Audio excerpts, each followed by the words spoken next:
Good afternoon. We'd like to go ahead and get started. Welcome to Winthrop University. I'm Dr. Deborah Boyd. I am the Provost and Executive Vice President for Academic Affairs at Winthrop, and we're very happy to see all of you here for this event. It is a topic of not only growing interest, but significant import to the world, not just to the United States and China.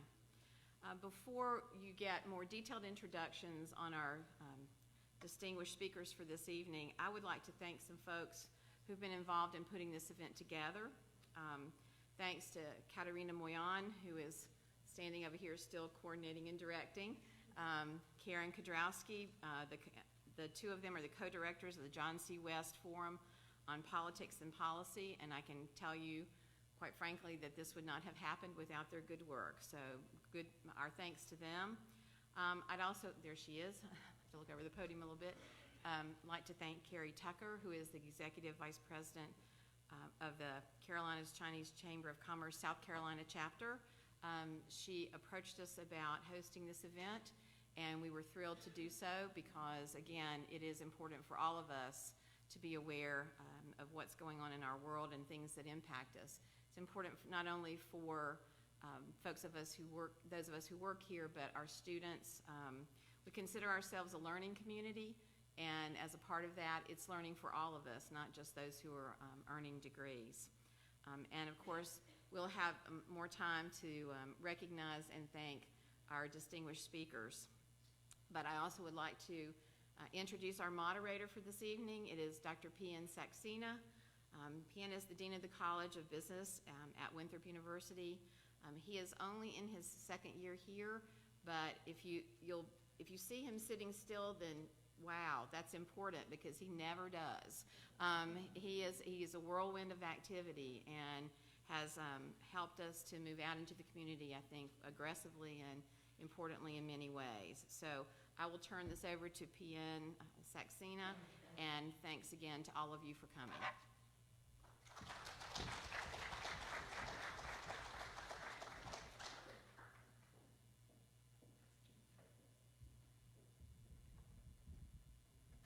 Good afternoon.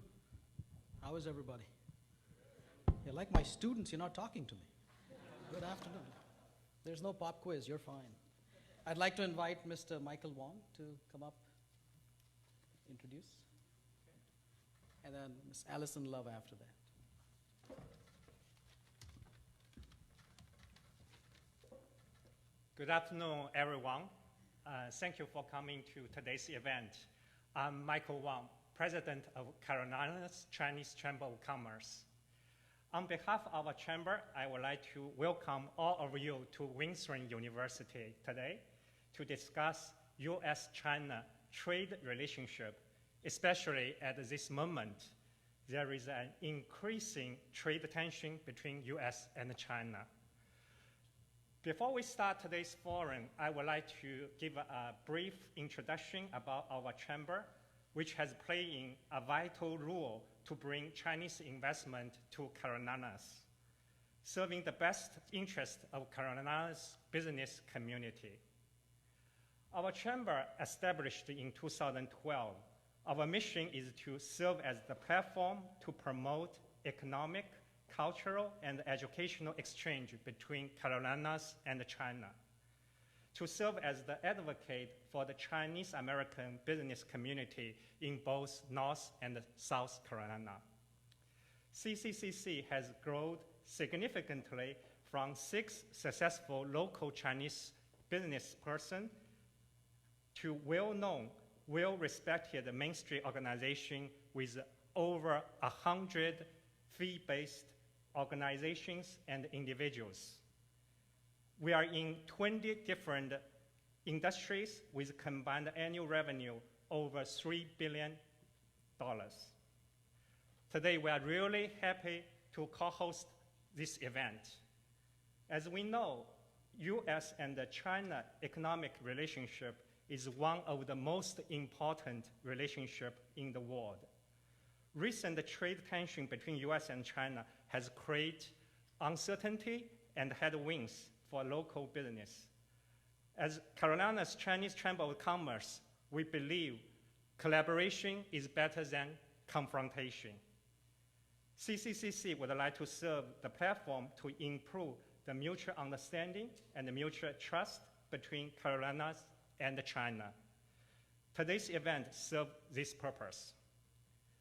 Having said that, I'm really honored to have U.S. Congressman Ralph Norman will come in a minute, and Minister Consular from Chinese Embassy Tian Deyou and the local business community leaders to provide us the insights on U.S.-China trade relationship, how they view about recent tension and how this impact on our economy, especially locally.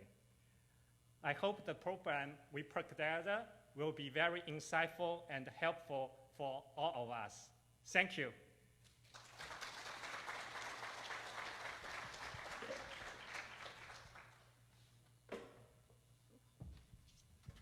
Bonjour, comment allez-vous? If you're like me, you could answer that question in French. And that's because in the 1980s and 90s, we were learning French. Today, our elementary school children are learning Chinese, and there's a reason for that. We've come a long way, and there's still a long road ahead of us paved with opportunity.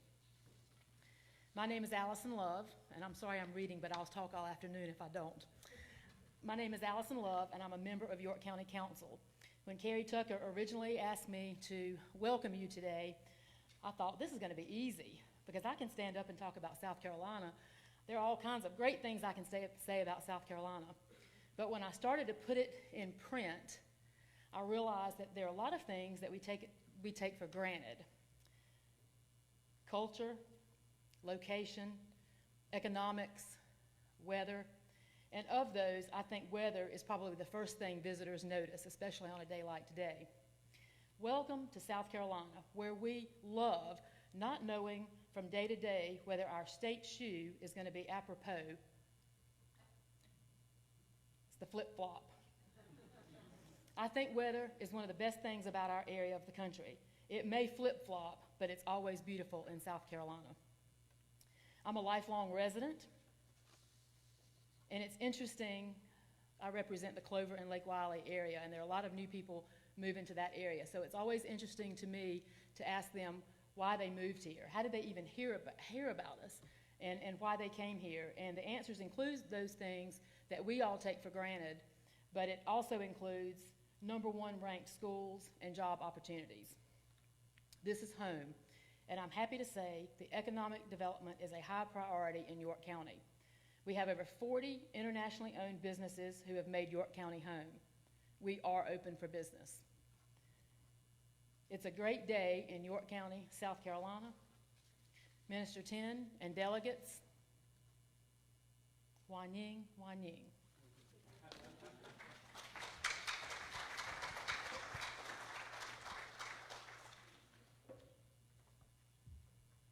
Thank you very much. My thanks to Provost Boyd, President Wong, and Ms. Love for the introduction. So the format for this afternoon is I have the pleasure of introducing the speakers, and we'll hear from them.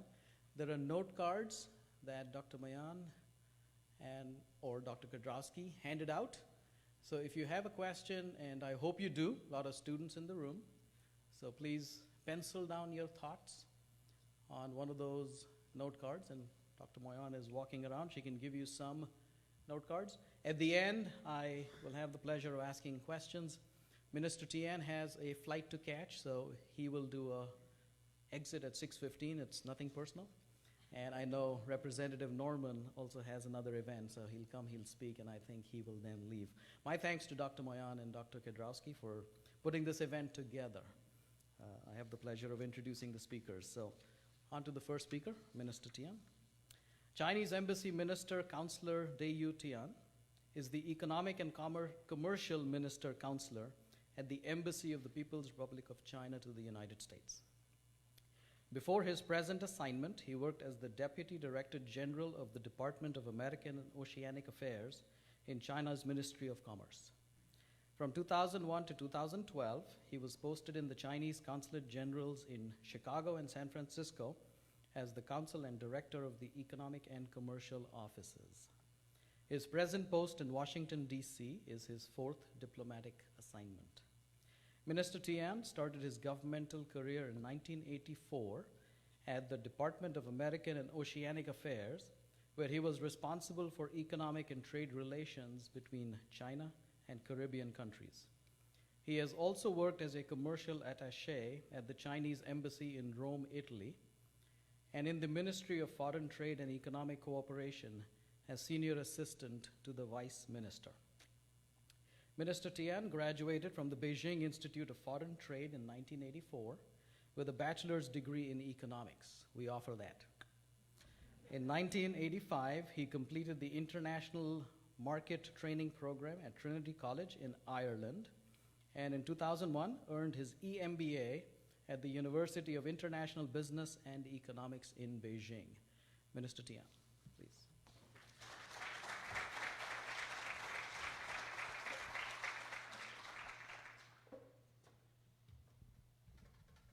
Thank you, Saxena, and it's really an honor and a pleasure, and to be here. We want to thank Michael Wang, President of CCCC, and also Provost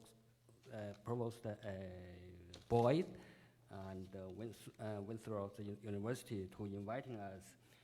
And I would be very honored and pleased and to share some of my actually my personal understanding about the relationship between China and the United States, and how can I do things like that? Do you have the remote control or something?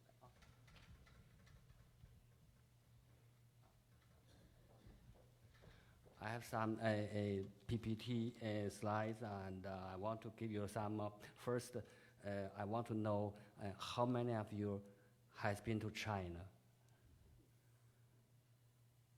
They do have some people, friends, have not been to China. Okay, I just give you some basic pictures about China, and then also some of my understanding about the current relationship between the two countries.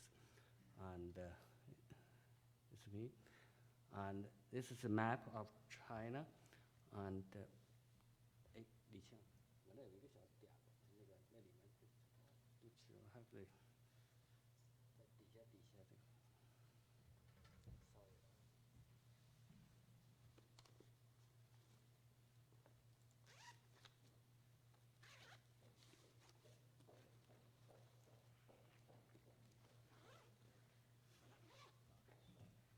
this is a map of China.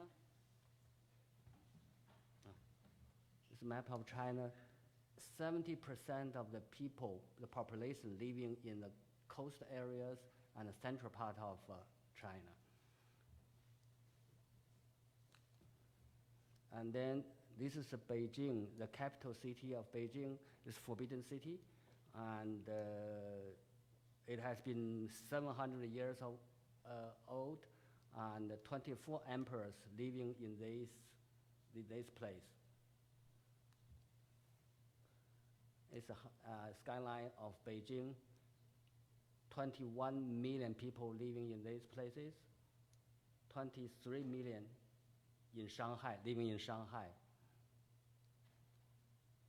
So this is the residence areas in Beijing, and this is a daily life in Shanghai. And actually, this is where I live in Beijing. I say 5 years ago, I purchased a house. Roughly, in US dollars, is about $300,000. But now it's 1.5 million. So the price increased in a crazy way. And you have maybe you have seen the logo of Starbucks.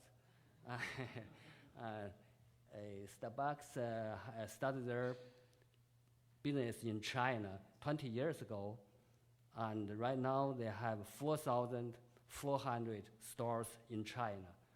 And over the last 2 years, every 15 hours, they started a new stores in China. Think about China, and we have a strong Chinese tea drinking traditions.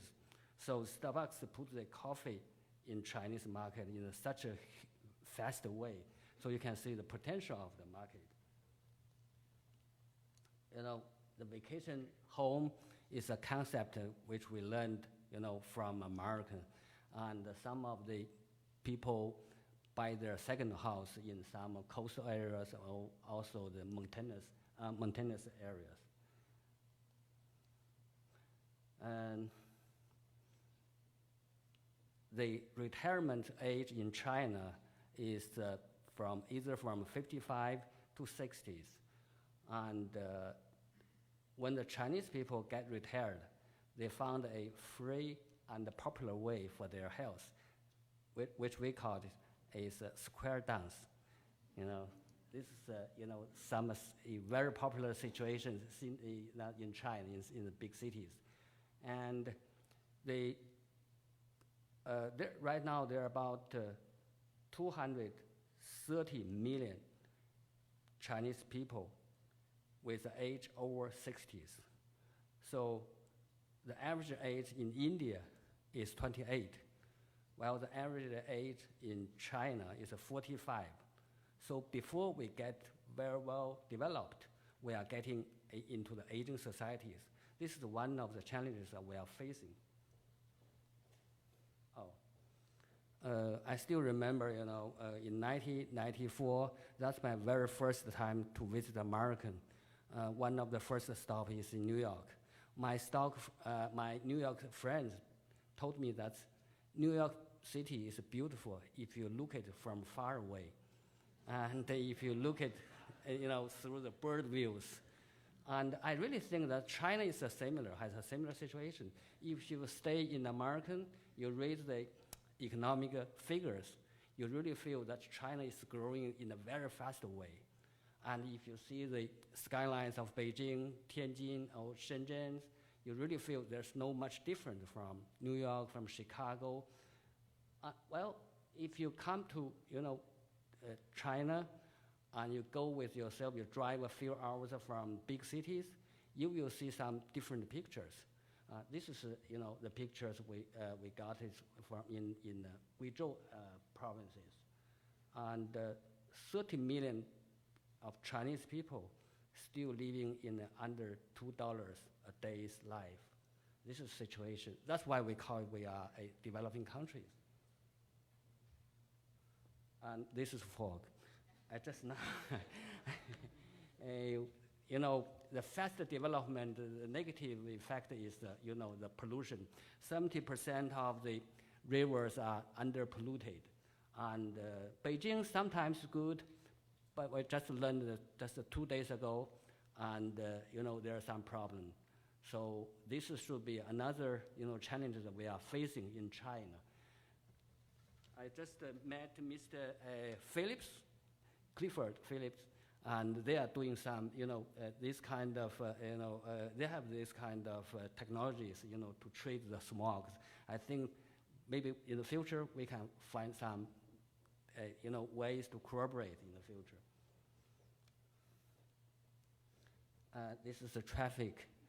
It's a very, a popular ways in China, and China, we have roughly 240 million cars in China as the car population.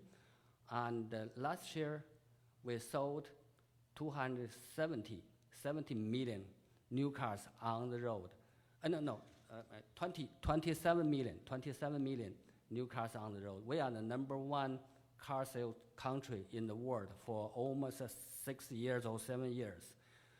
But I don't think the local government, or the city government or county government are ready, to make a huge management for all the booming, growth of those car populations. So we have a, should be a longer learning curve for that things. That happens in China as well. And I haven't been back to China for a couple of years, but I learned from my friends and my colleagues, there are a lot of new changes in China. One of the, I saw some of Chinese students maybe here, and you have learned the 新的四大发明, and that's a big four innovative phenomena in China. One of them, the e-commerce and express deliveries, and are really very popular in China. And this is a Chinese-styled FedEx. And the express delivery or e-commerce in China means you can order your groceries, your foods at 10 o'clock in the morning, and you can get it by 12 o'clock. So it's very convenient. It solves a lot. It gives a lot people a lot of convenience to the daily lives. Mobile payment are also another popular things in China. We have 750 million people have their smartphones. 500 million have the mobile payments apps. They solved a lot of problems. So sometimes in some cities, the cash already has a very little chances to use the cash. And sometimes even the street artist can use a code for the mobile pay for the tips. That's a picture we got it. Shared economy is another concept we learned from American, and the shared bicycles has been very popular, especially in the campers, in the communities, in the neighborhood, and they solve the problem of the last miles. But I just learned that just in 2 or 3 years, there are about 40 new companies focus on this kind of business, and a lot of venture capitals, put the money on these industries. Then we also have the overcapacity that happens. So sometimes free economies also made some chaos. That's also happened in China in just recent years. One of the good things I want to say is that that's a high-speed rail. Before 2008, the high-speed rail in China is 0 miles, but now we have 15,500 miles of the high-speed rail, and the high speed has connected has connected all the tier 1 and tier 2 cities already, and in the next 2 to 5 years, there should be more, smaller cities also be connected with high-speed rail. And high-speed rail compared with airplanes, at least they have 3 advantages. Number one is that they don't need to go to a TSA screens, and you don't need to fasten your seat belt, and they also have free Wi-Fi. And this is the roadmap for the past 70 years of development in China. In 1949, New China was established.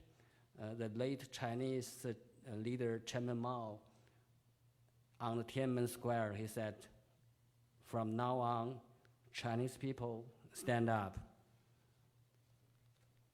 In 1978, China initiated the policy of reform and opening up. And think about 1978, that's just 2 years after 10 years of a so-called Cultural Revolution. Cultural Revolution means, at that time, all the Chinese people were involved into a political struggles. We call it a class struggle. All the people think, we have a lot of hot argument about what is a socialist, what is a capitalist, which one is good, which one is worse. And so the late leader Deng Xiaoping, he said, and at that time, our economy is going slow down, and the people's daily life were made through a ration coupon. And economy is almost to the very low point. So Deng Xiaoping said, now it's time to forget about the political struggle. We have to focus everything on the economy. The important work for us to do is to improving the people's living standards. So Deng Xiaoping, and he has one of his famous sayings is that no matter a white cat or a black cat, it will be a good cat if it can catch the rats. That's his, the practical mentalities for that things. In 2001, China became the member of World Trade Organization. That put China into part of the international business communities. And WTO gave Chinese government officials 3 words: transparency, fairness, and justice. These meaningful words help Chinese people. We used to take, former Soviet Unions, that's a planned economy. But the market economy, we shifted our economy model from planned economy to the market economy during the 1990s. And so these 3 words gave a lot of meaning, for the Chinese people, how to manage their administrations. So this year is the 40th years of anniversary of reform and opening up. And coincidentally, this year, by the end of this year, also marks the 40th years of diplomatic relations between China and America. So 40 years, we have enjoyed 9% of average growth. And we got, I think we got 3 achievements. Number 1 is that our average GDP per capita growing from $200 per capita to $8,000 per capita. Number 2 is that 40 years ago, 30 years ago, we have very little people know outside of the world. But now, last year, we have 130 million people travel world round. And we have 350,000 Chinese students studying in the United States. I think maybe Winthrop also have the Chinese student, right? And another thing I want to mention is that it's also a big deal. There are about 400 million Chinese people getting into the middle class. They are the huge consumption capacity for high-end goods and service, market. And they are also should be the stabilizer for the shift moving of the civil societies. This should be a very important forces for the future development in China. So in the next, 20 years, we were trying to make ourselves to be more a better world. So after 40 years, I just mentioned that's 1979, and we set up diplomatic relations, and we also first years of China's reforms, and 1979 is also the year I get into the college. I myself is the very first, college student in my families, by the way. I should be, I'm a witness of the, of the growth of China in the past 40 years.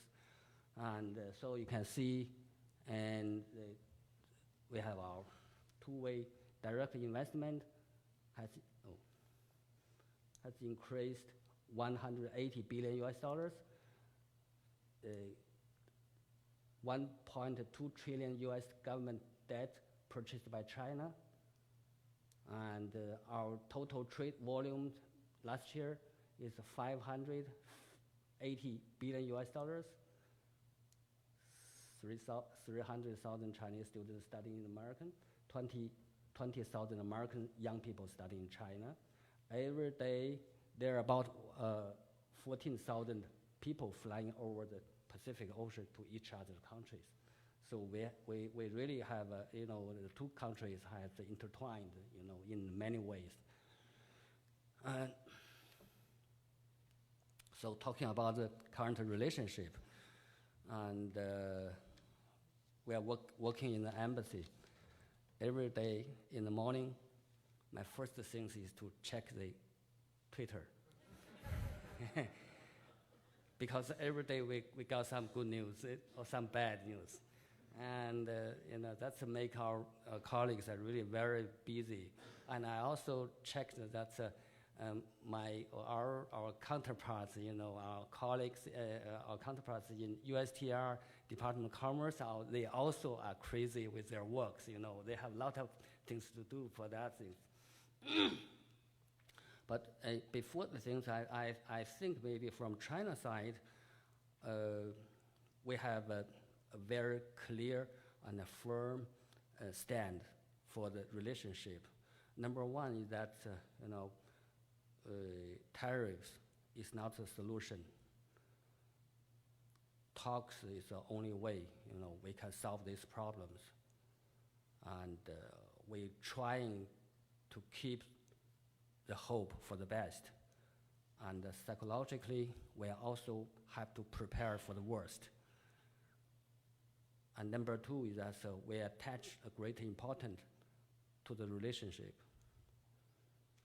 And American is our number one client for export. You take our 19% of total export. And we attach great importance to the biggest clients, And we also consider that, to reduce the trade imbalance, to reduce the trade deficit, to further make the market, to further open our market, and also to strengthen the intellectual property rights, property rights protection, are also strongly in line with our future development. I think we both sides are in highly consensus on these three things. We are really eager, to solve this problem, but through talks. This is our basic, stand from China side. And to my mind, I think maybe the best approach should be things like that. The two leaders, the time slots will be in G20 summit by the end of November in Argentina. So if President Xi and President Trump can get a meeting there, I myself, I don't expect that they can get some detailed things, but if you can, kick off the talks, resume the talks, and that should be the best result.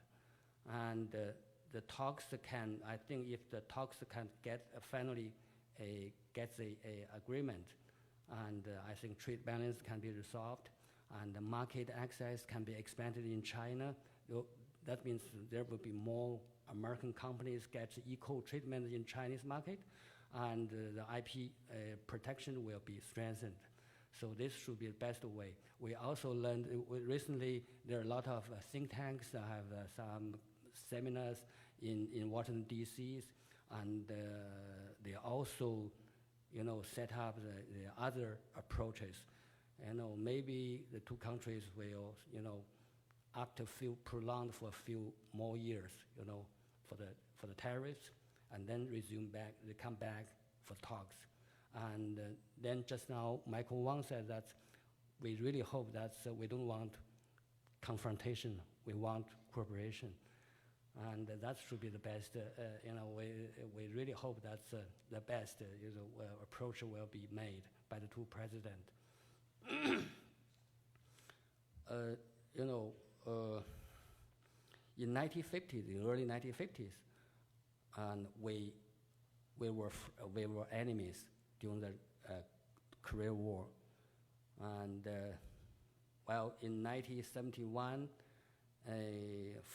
your former President Nixon and Dr. Kissinger pay a visit to China, and U.S. leaders, and together with the Chinese leaders, with their visionary, has put China into part of the world communities, and then China and the U.S. has enjoyed almost 40 years of relationships. So that's why we are so close together. Every day we have 14,000 people flying over the Pacific. I think the world is changing. The technology and innovation has changing our daily lives day by day. And also the climate is changing, and a lot of nuclear proliferations issues. All those international issues are happening in the world, and the reality of the globalization and portrayed also facing the challenges of the nationalist, not only in American but also in China, in Europe, in so many countries.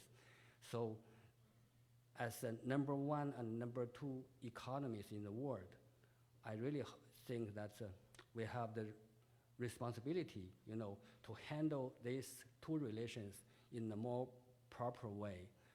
One of my understanding is that, we are all big countries. We all have our history, our culture, and our systems. I think two countries should have to learn to respect each other's history, the culture, and the systems. Just like I just paid a visit to a Chinese company, started their business just a few months ago, and in South Carolina, and I do feel that they have really a lot of cultural differences from Chinese executives and American workers. We really have a lot of things to learn each other. We have to respect each other, and country is the same. And we have to respect the culture, history, and the system, while on the same time, for the trade and the economic field, I put it as a soccer field, and we have to we have to play by the rule. And I think maybe the best rule is the World Trade Organizations. And maybe we can, if we can, we can have a talks for the bilateral investment treaties, or we can also resume the talks like the free trade agreement. By that things, we both can have more fair and justice interactions in our trade and investment. That's my basic. So if we use more, I'll say, a cooperation rather than confrontation, and the world should be much better. So make America great again doesn't mean make China enemy again. Thank you very much.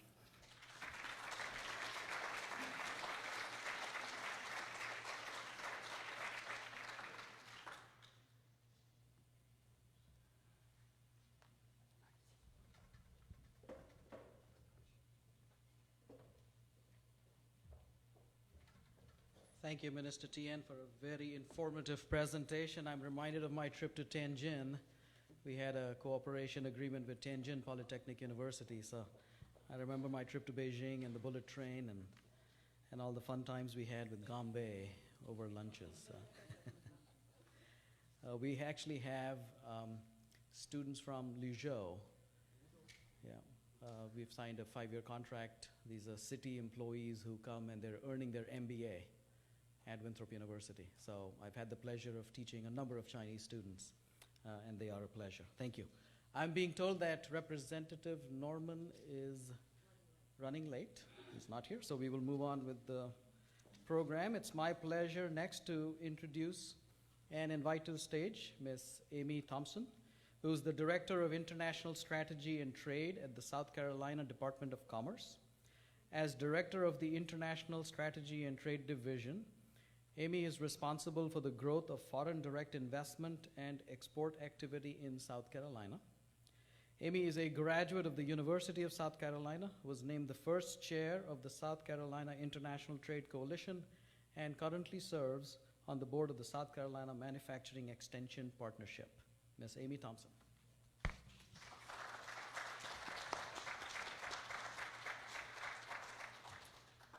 while Amy's coming here, let me please ask you, if you need a note card, please raise your hand. We will pass out note cards, and please write legibly. I'll be reading your handwriting, so make it nice and neat. But please ask questions.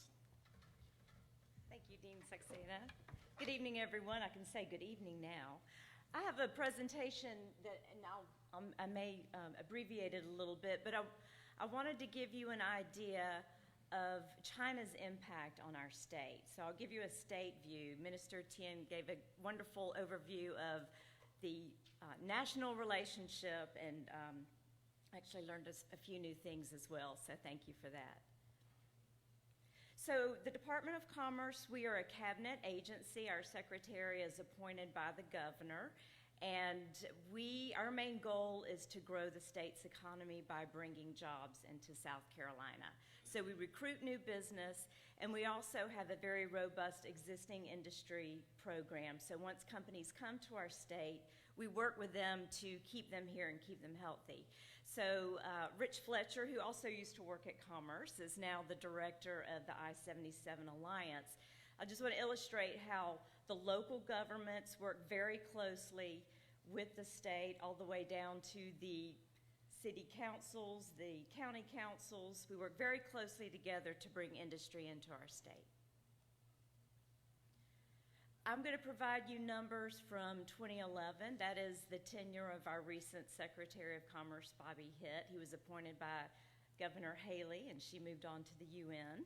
So our current governor, of course, is Henry McMaster, and the governor has kept things in place because we have been on quite a roll. We've really seen a lot of exciting changes to our economy. $35 billion in investment, and I'll talk about some of the companies that have had a big impact on our state. One of the things that we're really excited about is every county, all 46 counties in this time frame, have welcomed economic development. So even the rural, lesser developed counties have been able to attract jobs, and we'd like to see more of that happen. This just gives you an idea of the profile, the branding. And I'm very proud when I travel overseas and I show this slide, and to know that BMW has its North American headquarters in our state. It's the largest BMW manufacturing plant on the planet in South Carolina. I've been to Munich, where they're headquartered, and we're even larger than their headquarters. So it's very exciting to see. If you go anywhere in the world and you see an X model, it was made in South Carolina and nowhere else in the world. So this just gives you an idea of our growth, which is quite steady. We've had some ups and downs, and of course, 2008 and 2009 were very tough years. So we started to see a rebound once the economy picked up, and we think we're continued with this growth. I will say that on the state level, we do see more hesitancy in making decisions because of all the uncertainty, but there's still a lot of interest in our state. We see a lot of international activity to that end. People are just a little slower in making decisions.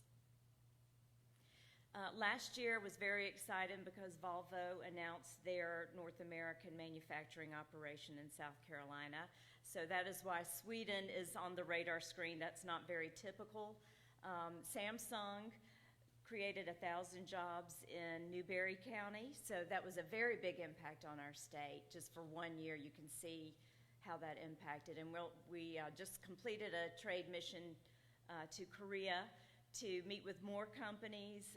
Now that we've got Samsung here, I think that really establishes us as a great place to do business. It's a good calling card to have.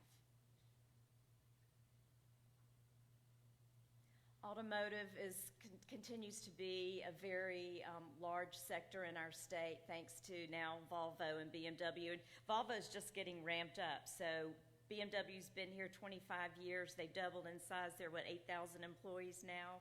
So we'll start to see that type of momentum in the Low Country as well.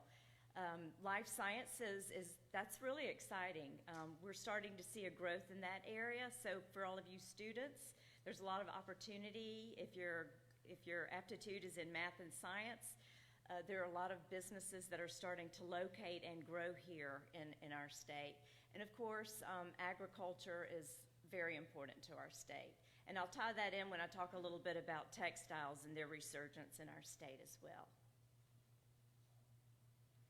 But I mentioned our existing industry program and working very closely with the local county economic developers to make sure that companies are, when they're here, they're happy and they have good workers and they're solid and they have all of their needs met. When they're healthy, they grow. And so the majority of growth in our state is due to existing industry. So that just solidifies our rationale that we need to take care of the companies once they're here. So it's all about bringing jobs. We just had one of our senior project managers, a legend in economic development circles, Bob Marriott, retired after 50 years. He recruited over $1 billion worth of industry in his time, and he always said it wasn't about the announcements, it was about when you're on the highway and you see those big plants and you know you had something to do with it. Those are families. Those are people who go home and can buy groceries for their family and can spend time with their kids and have solid, healthy, their own economies, local economies. It makes a big difference when we can bring companies and jobs to our state. This is my favorite slide. This is really, I think, shows the impact of international business on our state. We don't see as many Chinese flags. We'd like to see more, and hopefully we will. And I'll show you a slide just that is China-centric. But as you can see in the upstate, the larger German flags, the larger the flag, the bigger the investment. So you've got BMW and their suppliers. And then in the Low Country, you'll see we've got Volvo, we've got Boeing. So when the big companies come in, they bring their suppliers too. So that's why those big fish that we land are so exciting to our state, because it's just the beginning of a new wave of investment.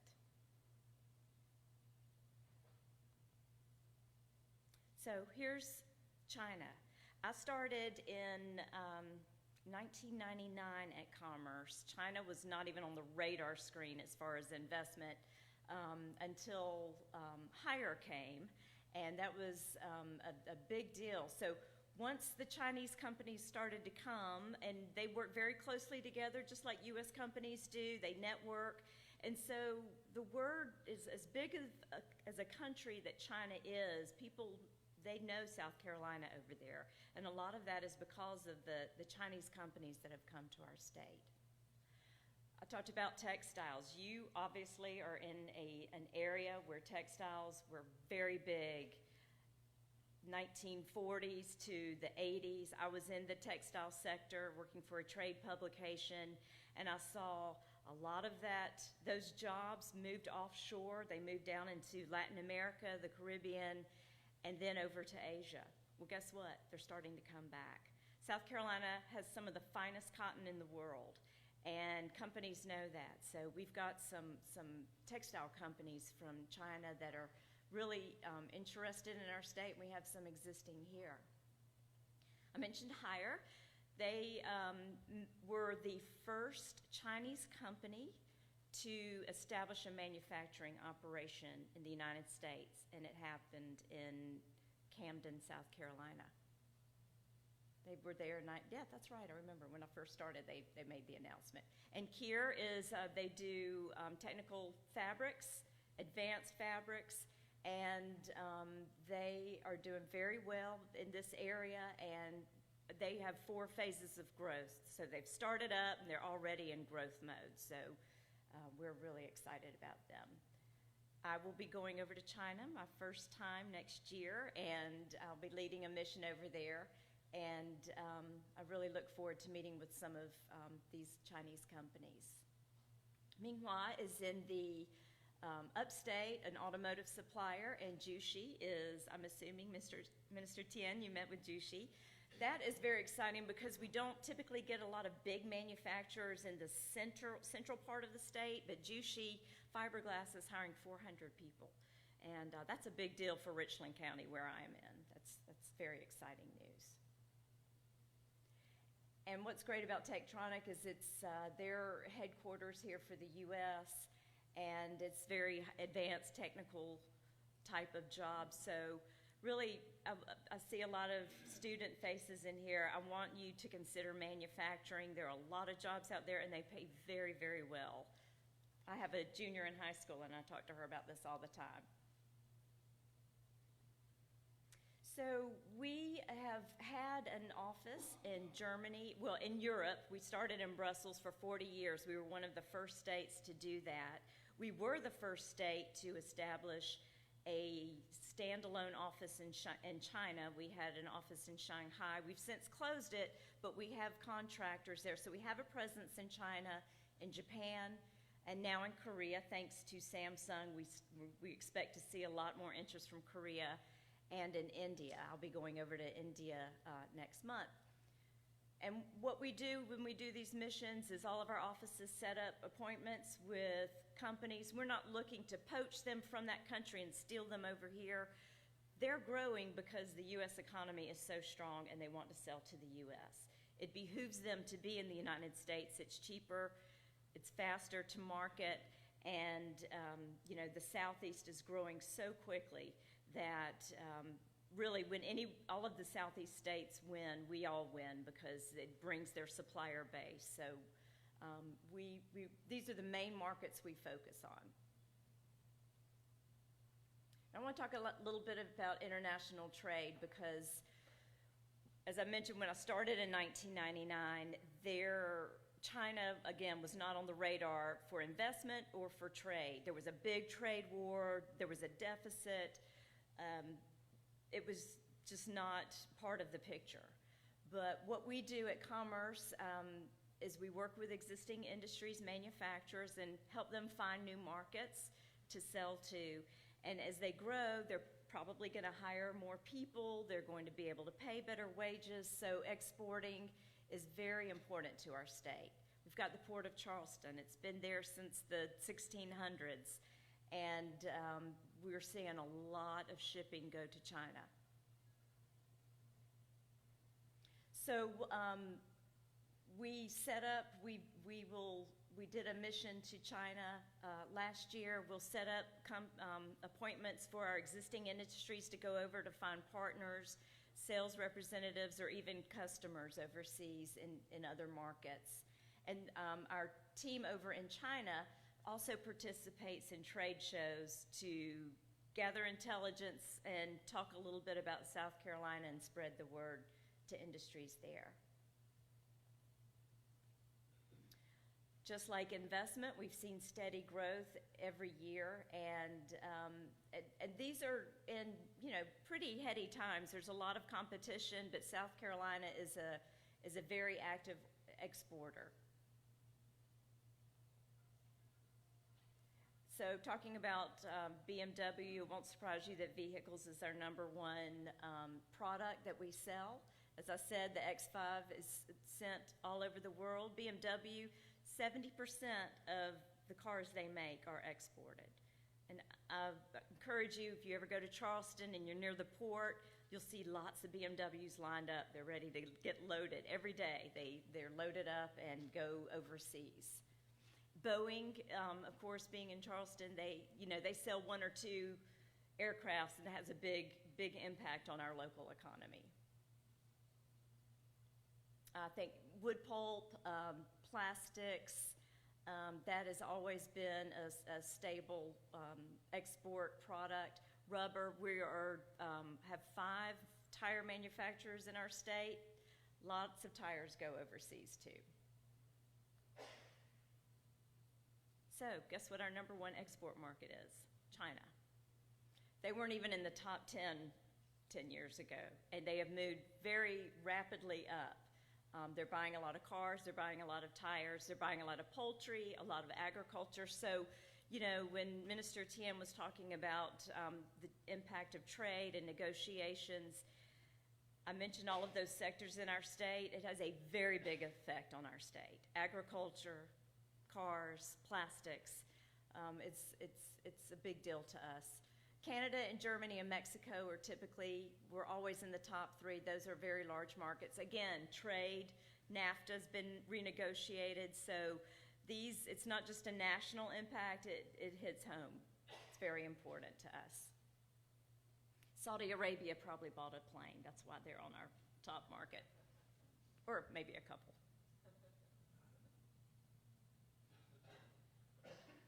Again, cars and tires, we are the #1 market. And I will say, getting back to China, South Carolina is in size and demographics, we're the 38th in size. The national average of growth in population is 4%. South Carolina is growing at 7%. People are coming here. People are coming to our state without jobs. They know there's opportunity here, so we're very excited about seeing the growth here. Our state is the 5th largest export state to China of the 50 states. So we're not doing too bad. We appreciate China very much. I believe we're going to have a panel session, so I will end it now. But thank you for your attention, and I look forward to receiving some questions from you all later.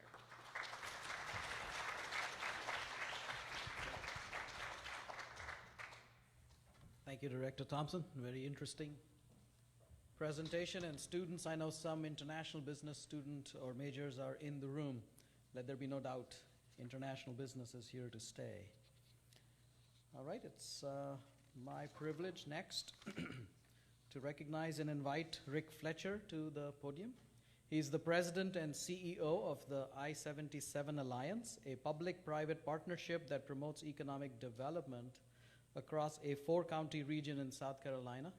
The counties are York, Chester, Fairfield, and Richland. He has worked in economic development and trade for 20 years. Mr. Fletcher earned his master's in regional planning from UNC Chapel Hill and his BA in urban and economic geography summa cum laude from the Ohio State University. So, Mr. Fletcher.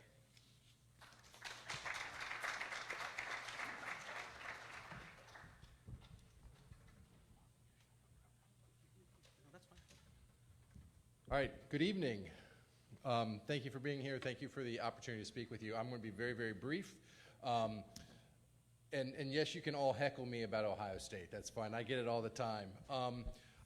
Really, all I want to talk about very briefly is our relationship with China. I think Amy showed a map that illustrated our region of South Carolina, which is along the I-77 corridor. We've recently added a 5th county into the alliance, which is Lancaster County, which is a great addition, really kind of taking in the entire South Charlotte market. Our organization has traveled to China at least once a year for the past 4 years. We view China as a very important market for us to recruit potential foreign direct investment. I think Minister Tian did an excellent job describing kind of what China is to many of us who have not been there. The thing that I think most people don't realize is the enormity of the cities. I think my numbers are off, but there are something like 110 cities that are in the millions of people population. So when you bring a Chinese company to no disrespect to anyone, but to Florence, South Carolina, it's not not an urban environment that they can understand. Charlotte, North Carolina, and this region of 2.5 million people is a city and a population that makes sense to companies from the China market. We've seen success in York and Lancaster and Chester and in Richland County, And we feel like of every place in South Carolina that the upstate and this region of South Carolina are the preeminent places for foreign direct investment from China because of the urban access, the urban marketplace, and yet a much more affordable cost of living and manufacturing in some of the outlying regions. And that's why you see the investment where you do in Lancaster and Chester and York County. So I'm looking forward to the panel. I think Amy said most of what I wanted to say, but I do think it's very important for us to understand that these international supply chains are here to stay. We're going to continue to see foreign direct investment, and we must embrace this international business community and do everything we can to make our state and our region a very attractive place to do business. Our county councils do an excellent job of making it easy to do business friendly. Our state does the same, and we're excited about our future, and I look forward to the panel. So, and I look forward to the Congressman's remarks. So thank you very much.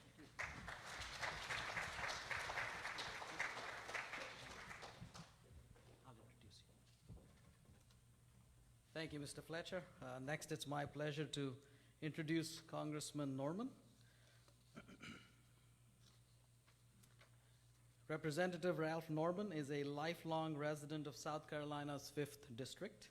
He studied at Rock Hill Public Schools, graduating from Rock Hill High School in 1971. In 1975, he graduated from Presbyterian College with a Bachelor of Science degree in business. Representative Norman has grown his property and construction business into one of South Carolina's most successful commercial real estate development businesses. He also served our district for 10 years in the South Carolina House of Representatives. Over the course of his career, Representative Norman has served with a number of organizations dedicated to improving the community, including the York County Home Builders Association, the Children's Attention Home, the Salvation Army, and the Medical University of South Carolina Board of Visitors. It's my pleasure to recognize Congressman Norman.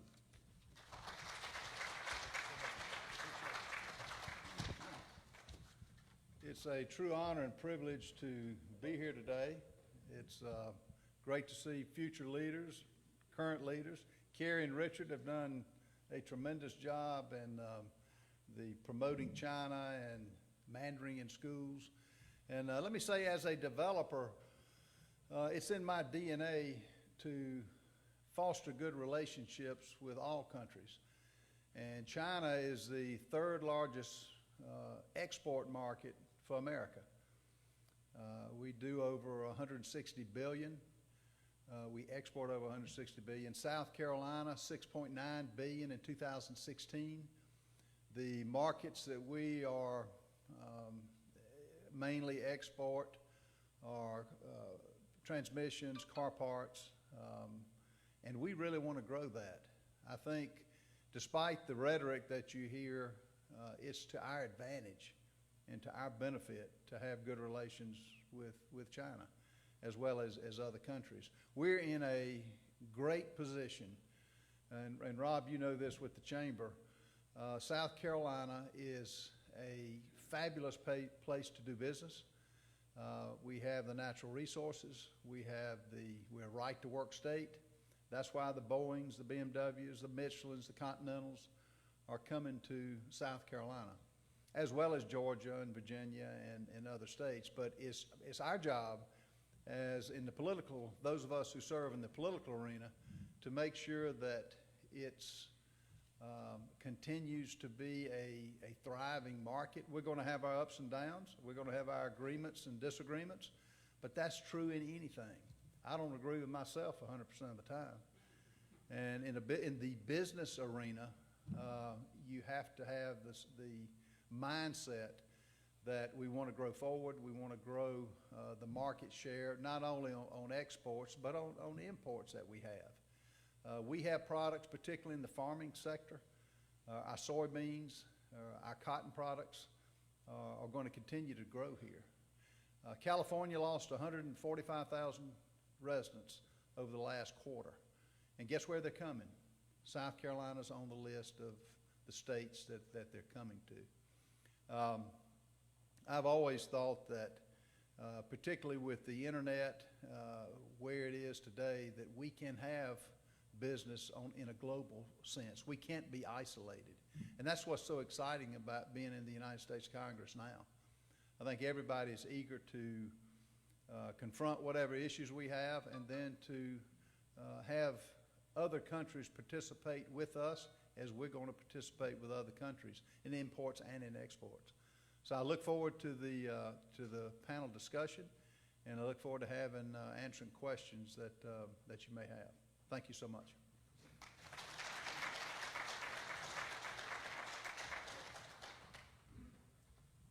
Thank you, Representative Norman. I'd like to invite the speakers up to the table, please. Please come on up to the stage. And please pass your questions to Dr. Moyan or Dr. Kedrowski. Take a minute to write down your question, please.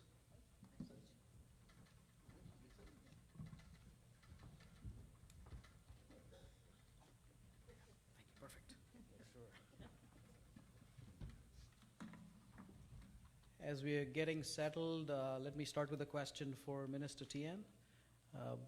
As we've seen today, there's an opportunity, a tremendous opportunity for more Chinese businesses to move to the great state of South Carolina. What would you say are the top 2 or 3 things that businesses are looking for from China when they look to move to the U.S.? Hey, you know, my colleagues has prepared very good materials for me before I came here. I really learned that, you know, the textiles, the chemicals, I'll say agricultures, and also I say automobiles. That's a really you know what the strong industries in China. And after 4 decades of the growth, and you know we have a lot of family business, private-owned business has grown up. They have already been very successful in Chinese market, but they want to put their eggs in a different basket. So America should be one of the mature market, has a very good legal systems and IP protection environment, and very good education. That's also an attraction for the Chinese entrepreneurs, because they all have their children. They want to have their children get a good education, like with universities. So I think even though there are some problems with the relationship, I do feel that there's still a strong outflow, you know, of the Chinese companies coming to and South Carolina has really a very strong, you know, strength, you know, to attracting Chinese companies. Thank you so much. This is a question from one of the audience members, Representative Norman. What are your thoughts on the tariffs? Here's the overriding theme, if you want to call it, of the tariffs. Well, I guess question I would pose that, you know, this administration wants fair trade. And why should one country charge one tariff and America charge another tariff? It's one of the hurdles that I think we're going to address, and I think that's part of the challenges that we'll have. We want fair trade. We don't want unfair trade. And I think the beauty of all this, and where South Carolina fits in particular the 5th District, we can do so much more if we can get the tariff situation squared away. The other elephant in the room is the intellectual property. We've got to face the intellectual issue. And I think that the only way you solve issues like this is getting them on the table, discussing them, and breaking it down one by one. Because I can tell you from talking to the farmers in the 5th District, they have far more crops that they would love to export. Soybeans isn't the only one. I think the other issue that this administration wants, and I think is rightfully so, we've got to get back to making products, making steel, making aluminum. This country did not get where it was by being a service economy. Serving milkshakes and hamburgers and whatnot. We got to be a manufacturing country, and I think we'll do that. So the overriding issue is let's handle the tariff situation, and let's try to promote um, manufacturing like it was in the 40s. And one thing that I'll commend China on, as well as the United States, we've got competitors, we have smart people, and we can compete. And one thing I've learned in the political arena is that we've got thriving entrepreneurs who have got the intellectual capacity, they got the willpower, and we've got an attractive state to do business in. That if we can keep the taxes low and make sure companies can make a profit, you'll see the exports increase. And China's the same way. The Chinese people I found to be aggressive. They're smart. They're business people. So business people can come together, and I think we will end up doing that. And I think South Carolina and China will be the beneficiaries. Thank you so much. Sort of on a related note, what impact do you see in the stock market given the discussions and the tariffs and the trade issues?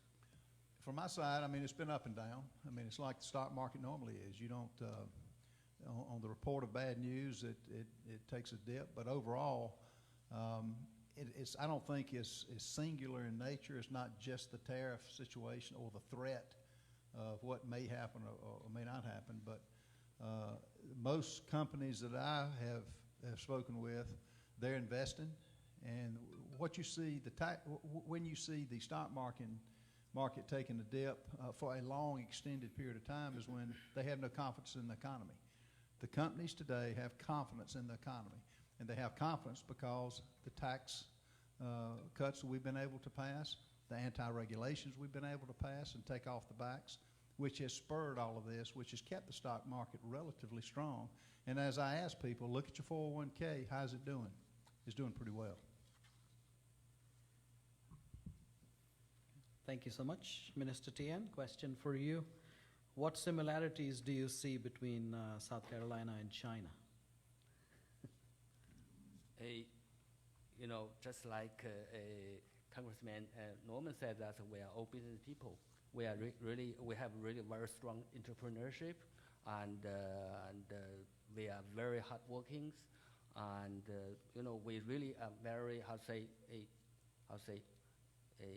practical, and we know what to do to keep our people happy, with the jobs, with the economies, and but we do have a different culture, different histories, and different mentalities.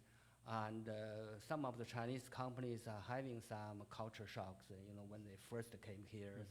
And I think both sides have to learn, a little bit. Can I add to that? Of course, please.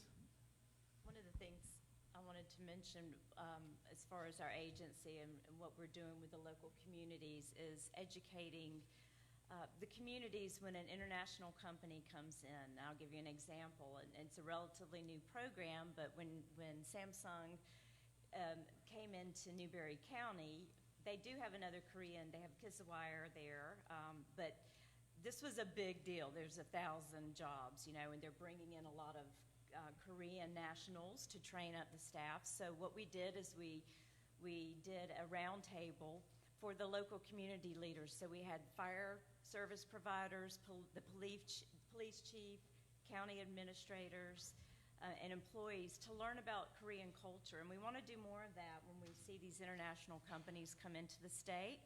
But we also want to help the companies themselves acclimate to the state. So we work very closely with the Chinese Chamber. When a Chinese company comes in, we don't just want to make the announcement, cut the ribbon, and send them on their way. We want to work hand in hand with them as they adjust and acclimate to the community. Please, yes.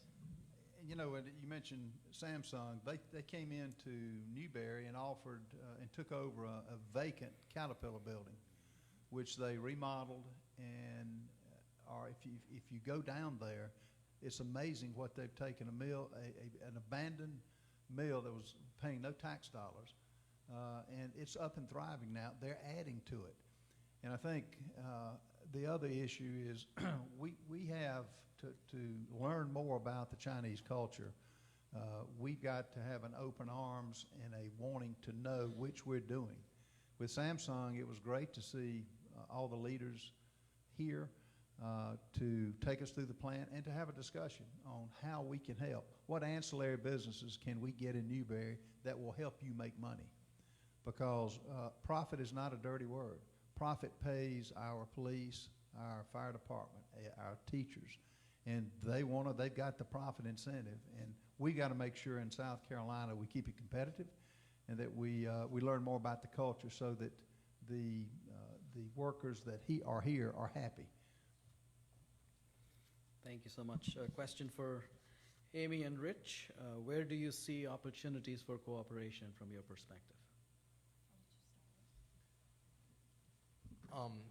Cooperation, I'm going to take that from assumption between South Carolina Right. and China. I'll take it a little bit more broadly than that. I think the number one thing that many of us need to kind of understand about the manufacturing world, which is kind of the world that Amy and I live in for the most part, is that it is an international business community. It's an international supply chain. This is not necessarily about the U.S. and China. I was recently in Japan and talked to many Japanese companies who are being impacted from a supply chain perspective because they may have facilities in the U.S. that have parts coming from China and vice versa, and many other companies deal with this. And so that's a big challenge, and the challenge that I think many of us in the economic development field find ourselves in is there's a lot of uncertainty in the marketplace, and many people are really hesitant to make decisions until some of these larger policy issues are really defined.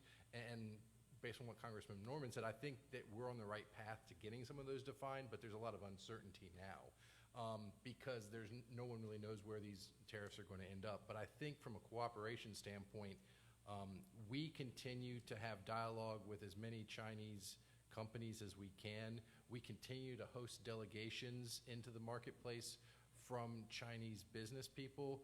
And I think that continued conversation is very, very important. South Carolina is a preeminent manufacturing state.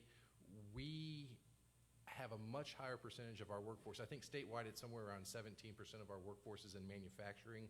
In this region, Chester and Lancaster and York, it's closer to 20%, which I think the national average is somewhere less than 10%. So this impacts us quite a bit, but the cooperation is by continuing to have these conversations, by the state of South Carolina continuing to have an office in China, as well as the other 4 international offices, because we need to make sure people understand we're open for business and help them solve the issues that they may have in trying to access the market and find the supply chain and customer base that they need. Thank you. I really have nothing to add. He said. Thank you so much. So Minister Tian, clearly one of your slides made quite an impact, the one that showed the smog in Beijing. And being from India, I'm not, I've seen that happen there too. So a couple questions are asking basically the same question. How can the U.S. help China address its pollution problem? Do you see some sort of cooperation there? Yeah, I do think that there are quite some American companies has been to China and to help China to solve this problem, and I know Chicago the mayors has bring quite a huge delegation, come to China for the greenhouse, environment businesses, and I think China, the Chinese government has really focused very hardly, trying to make their efforts to reducing the pollution in the next 5 years. And 70% of the rivers are also underpolluted, and not only the airs, but we also have waters and also other. And it's really a tough job for us. But the government has been insisting, very. I think there should be a huge business opportunities in the future for American and also for South Carolina companies. Another thing is that just now I mentioned is aging societies where the healthcares and lots of medicals, pharmaceutical. China now is ranking the number 2, the biggest market for for pharmaceutical and medical devices. I think since you also have BioLife industry also part of your major industry, I think we also in this field we can have more ways to cooperate. Thank you so much. Representative Norman, how are you helping to foster improved economic and trade relations with China? Well, one of the ways that I've done, particularly with Samsung as an example, I testified in front of the International Trade Commission. Whirlpool wanted a 50% tariff put on Samsung because they had a plant in Vietnam. And my issue that I took to the Trade Commission was that's an unfair tax, and that if anything, it ought to be phased in. And luckily, the administration did, through an executive order, phase it in. There was no 50% tariff. It was 25% the first year, 15, and then 12. But I think one of the things I can do is advocate for things that make sense, like products that that maybe we're not making now. Rather than one set tariff amount, you phase those in so that products can be made now in America. And as Rich says, the ongoing dialogue is strong. The other 6 congressmen that represent South Carolina have dialogue continually with the Chinese delegation because you're a great trading partner. China is a great trading partner. We have mutual, it's to our mutual benefit to get along. So I'd say that's one of the things that I'm doing is advocating for common sense approaches that and phasing things that we need to make in that's going to take over a longer period of time. The other thing that we recognize from other countries, to take an abandoned mill like Samsung has done, takes capital. And the countries and the people that are coming over here have capital to put in. They have sustained equity that until it makes a profit. I can't open up a business and make a profit overnight. It takes time, and that's one of the great things that we need to emphasize. And I think continuing to just emphasize what we have in common rather than some of the issues. The smog has got to be addressed, which they realize. The trade imbalance we've got to address, but it's putting it on the table and discussing it. Of course. Thank you. Congressman Norman didn't mention this, but I think he and other members of Congress in our delegation have done some stuff to help our South Carolina companies as it relates to China and that partnership. As some of these new tariffs have rolled out, they have had some impacts on South Carolina-based companies who may have supply issues that are coming from China, and they may not be able to find those parts in any place else than China. And so Congressman Norman and some of his colleagues have actually helped these companies by writing letters and helping them get waivers on some of these tariffs. And I think that's a very important thing to help those South Carolina companies, but it also strengthens that tie with China because these Chinese companies are the only ones that produce these products. So I think that's a very important aspect as we try to wrestle through this issue, is to understand that sometimes you need these waivers and to make these kind of common sense decisions.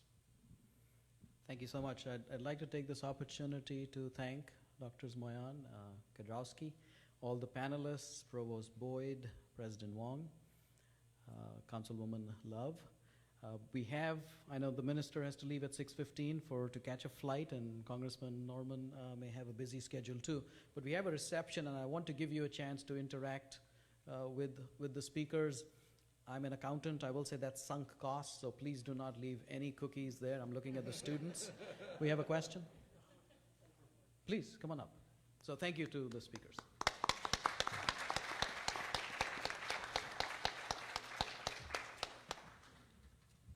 This has been a very special opportunity for all of us to be here and get to hear these speakers. And Minister Jin, we especially appreciate your coming to us from Washington and sharing with us the Chinese situation and how we possibly can work together going forward. We as the CCC have a small little token of our appreciation to give you, and it's a very small little gift, but we appreciate so much you being here. Thank you so much.